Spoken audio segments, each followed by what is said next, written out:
As I slowly watched the sunrise that morning, the soft glow of dawn gently greeted me. The week-long darkness that had shrouded me was finally gone, and the relentless storm had finally subsided. I was greeted by a breathtaking sight of sunrise, and I felt excited for what had been the first time in almost a week. Today was going to be one of the last legs of the journey. By nightfall, I'd finally be standing in Nordkapp, pitching my tent below the monument and getting ready for the grand finale of what was a very long journey. Nonetheless, I wanted to maximise the amount of time that I had in the cabin that morning. My boots were still drying off slowly, and it had been the first time in weeks that I'd slept in a bed. I wanted to enjoy the little luxury that I had for as long as I could. Reality was starting to sink in. The journey would be over in less than 48 hours. After that, I'd be jumping across the border and onto the motorway, heading south and returning to England over the next 7 days. This was it. This was finally it. And I couldn't believe that I'd managed to do it. Well, almost. You see, that morning I ended up setting off even later than I had anticipated. I'd managed to lose my bike key, and it took me a whole hour of packing and unpacking and repacking again to find it. In the course of my frantic searching, I managed to rip my brand new waterproof suit. Guess who ripped her waterproof suit with a pocket knife by mistake? Ah! It's a good job it's sunny today, isn't it? I have to go get some duct tape for that. I think it's meant to rain tomorrow. Up on the bike. Just loaded everything up on the bike and I can't find my bike key. So now I'm having to unload everything again. God damn it. I've also ripped my pants. So annoying.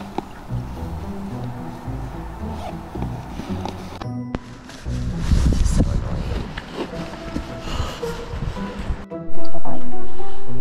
Oh, I found it. In the most ridiculous place ever. It was inside this, just over the top of my bike bag. I've literally been looking for like an hour.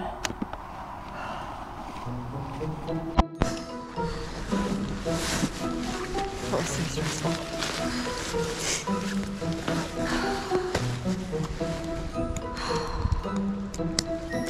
I'm now 2 hours behind schedule.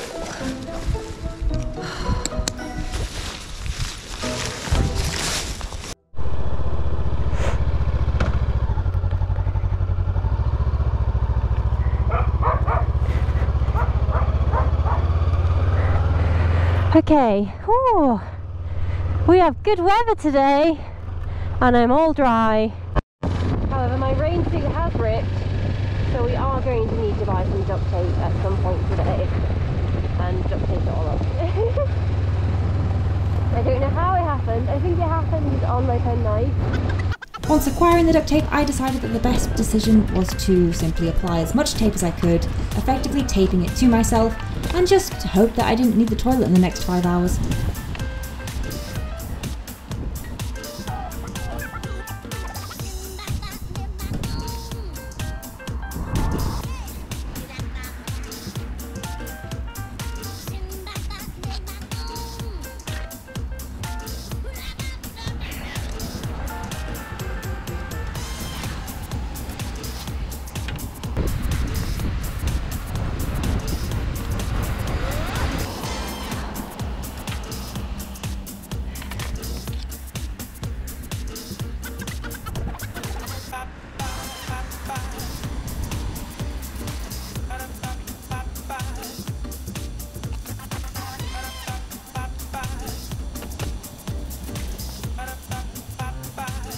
It wasn't long before I was on my merry way, crunching through the miles through Norwegian roadworks. Now, if you've ever been to Norway, the roadworks here are something else, to say the least.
When it comes to northern Norway, it's a vast emptiness that just stretches as far as the eye can see.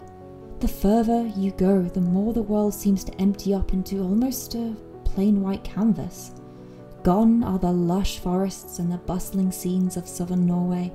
Here it's a different kind of beauty, one that emerges from the simplicity of the vast space. The only thing to really look at is the subtle shades of green and brown and a quiet sympathy of earth tones, painting the canvas of this remote terrain. Miles upon miles unfold before you, and yet within this emptiness there is a unique charm. A damp charm, but a charm nonetheless. It's a kind of beauty that is found in simplicity. The landscape is stripped of excess noise and your attention is drawn to the raw beauty of nature itself. It's an area that lies untouched.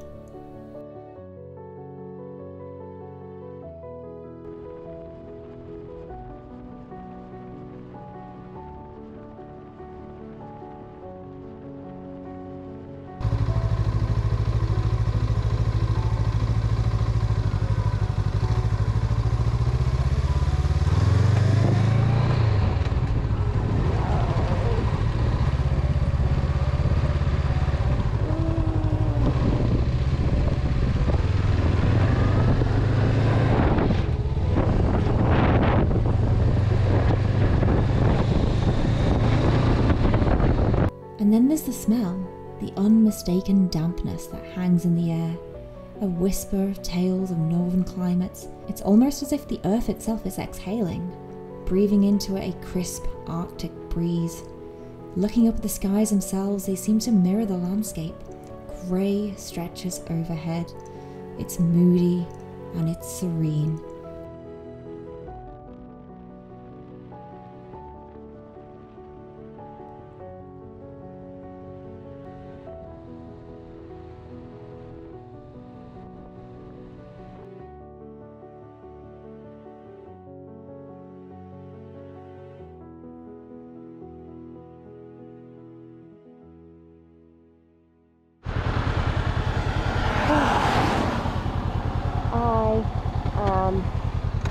Tired! We have officially arrived in the area of Nordkapp. Whoa! And we've got 1 hour to go until we reach where we are staying tonight. Oh, I have never been so excited to get off this bike. I had been riding all day and I was so desperate to get off the bike. Yet, fate had a different plan. The tunnels to the island were undergoing maintenance work, which meant that only one lane was accessible at a time, and it required an escort vehicle to get through. This meant that I would not be getting off the bike as quickly as possible, and of course, with my luck, the rain began to pour down once again.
But I figured, hey, if the reindeer don't seem to mind, then neither do I.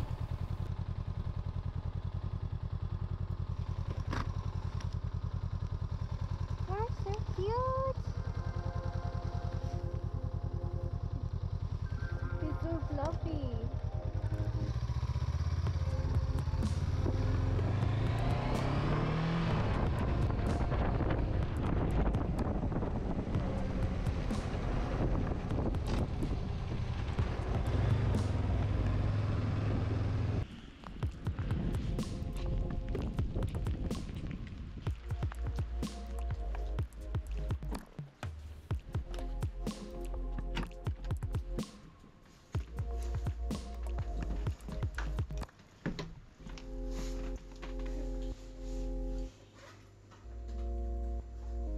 I eventually pulled up to the campsite just before sunset.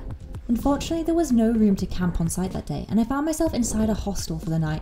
However, luckily for me, it was full of bikers. Wet ride. Oh, so cold. Oh, you're the girl on the CB500. Pardon? The girl on the CB500 again. Yes. We've bumped into you a couple of times. Have we? Well, sort of we passed you, you passed us. I mean, I recognise the ABR sticker. Yeah. Hot chocolate. I'm gonna get all of my wet Go get dry and give me a shout and I'll make you a hot chocolate. It had been nearly 2 weeks since I'd spent time with anyone by this point, and the idea of a hot drink and a chit chat was too appealing. However, first I needed to pull off my duct tape suit and run to the toilet.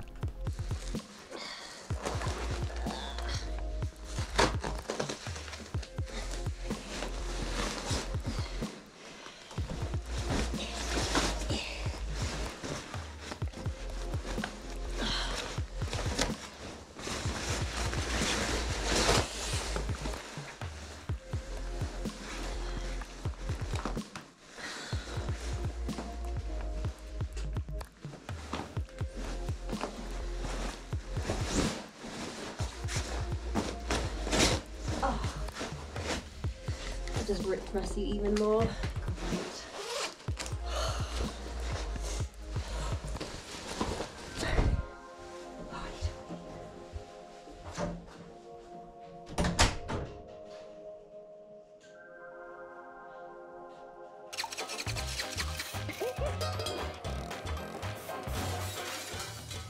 This one was completely my